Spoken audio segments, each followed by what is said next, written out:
मित्राच्या घरी थांबला आणि मित्राच्या आईसोबतच. नमस्कार मित्रांनो, स्वागत आहे तुमचं आमच्या चॅनलमध्ये.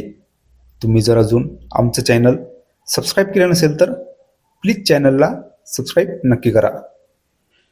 मित्राच्या घरी मोबाईलवर खूप वेळ तसले व्हिडिओ बघितले.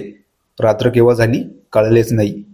नंतर मित्राच्या आईने आशिषला तिथे थांबायला सांगितले आणि रात्री आशिषने त्याच्या मित्राच्या आईसोबतच.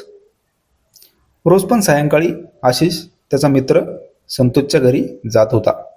ते दोघे थोडा वेळ अभ्यास करत, पण त्यांचा दुसराच अभ्यास राहत होता. आशिष अभ्यास करायच्या बहाण्याने संतोषच्या घरी जात होता, पण ते दोघे अभ्यास सोडून फोनमध्ये दुसरंच काही बघत बसायचे.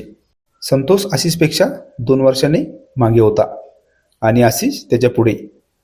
दोघे शेजारी राहत असल्याने सोबत अभ्यास करायला बसत होते. त्यांचा अभ्यास फक्त दिखावा होता. दोघे पण फोन जवळ घेत होते आणि त्यामध्ये काहीतरी विचित्र बघत बसत. एक दिवस बाहेर खूपच पाऊस सुरू होता आणि दोघे फोनवर विचित्र काही बघत होते. ते दोघे फोनमध्ये एवढे गुंतले होते की सायंकाळची रात्र कधी झाली दोघांनाही समजलं नाही. नंतर संतोषची आई आली आणि तेव्हा दोघांनी घाईघाईत फोन बंद केला. संतोषची आई आशिषला म्हणाली, रात्र झाली आहे, आज तू इथेच थांब. संतोषचे वडील पण घरी नव्हते.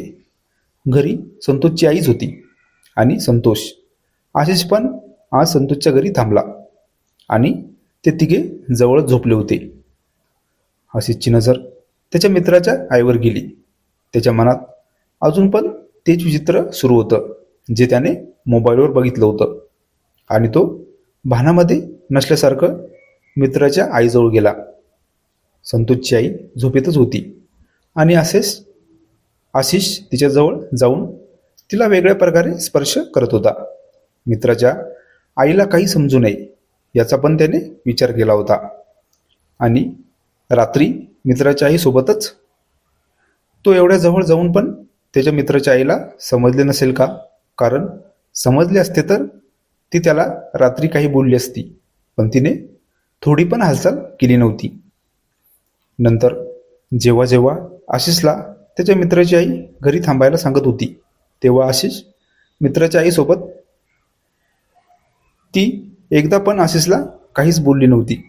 नंतर आशिषला पण समजलं होतं की त्याच्या मित्राच्या आईला सर्व काही माहिती आहे, पण ती शांत राहते. ही कथा पूर्णपणे काल्पनिक असून वास्तविक जीवनाशी काहीही संबंध नाही. ही कथा फक्त मनोरंजनासाठी आहे. मित्रांनो, कथा आवडल्यास चॅनलला सबस्क्राईब करा. धन्यवाद.